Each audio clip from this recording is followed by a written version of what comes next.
దర్శకధీరుడు Rajamouli, super star Mahesh బాబుల కాంబినేషన్‌లో ఓ cinema రాబోతున్న సంగతి తెలిసిందే. ఈ ఏడాది మార్చిలో ఈ మూవీని పూజా కార్యక్రమాలతో లాంఛనంగా ప్రారంభించనున్నట్లు వార్తలొస్తున్నాయి. దీనిపైన అధికారిక ప్రకటన రావాల్సి ఉండగా, రాజమౌళి ప్రస్తుతం ప్రీ ప్రొడక్షన్ పనుల్లో బిజీగా ఉన్నట్లు సమాచారం. కాగా త్రివిక్రమ్ దర్శకత్వంలో మహేష్ నటించిన 'గుంటూరు కారం' సంక్రాంతి కానుకగా ఈ నెల 12న థియేటర్లలోకి రానుంది. 'గుంటూరు కారం' సినిమా సక్సెస్పై ధీమా వ్యక్తం చేస్తూ నిర్మాత నాగవంశీ ట్వీట్ చేశారు. రాజమౌళి సినిమా కలెక్షన్స్‌కి దగ్గరగా మా సినిమా వెళ్తుంది అని గతంలో ఓ ఇంటర్వ్యూలో ఆయన చెప్పారు.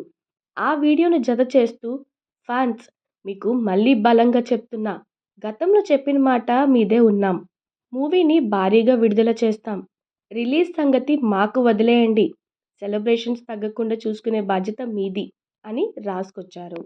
'గుంటూరు కారం' నుంచి ఇప్పటి వరకు 'Dum Masala', 'oh my baby', 'కుర్చీ మడతపెట్టి' సాంగ్స్‌ను మూవీ టీమ్ రిలీజ్ చేసింది. సోలో సాంగ్ కాక మిగతా 2 పాటల్లో శ్రీలీలనే కనిపించడం గమనార్హం.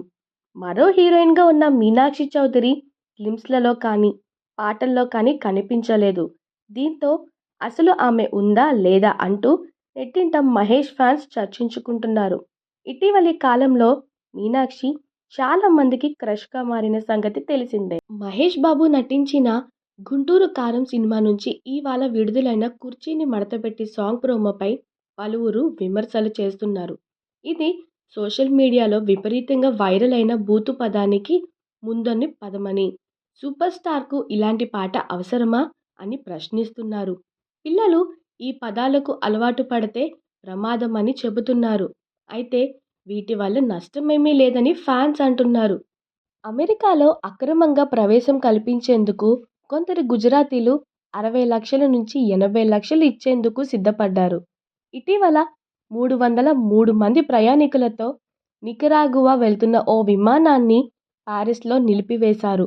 ఆ విమానంలో ఉన్న 55 మంది గుజరాతీలు తమను యూఎస్లో అక్రమంగా ప్రవేశపెడితే 60 లక్షల నుంచి 80 లక్షలు ఇస్తామని ఏజెంట్లతో ఒప్పందం కుదుర్చుకున్నారు. వీరంతా ఇంటర్లోపు చదివిన వారే కావడం గమనార్హం.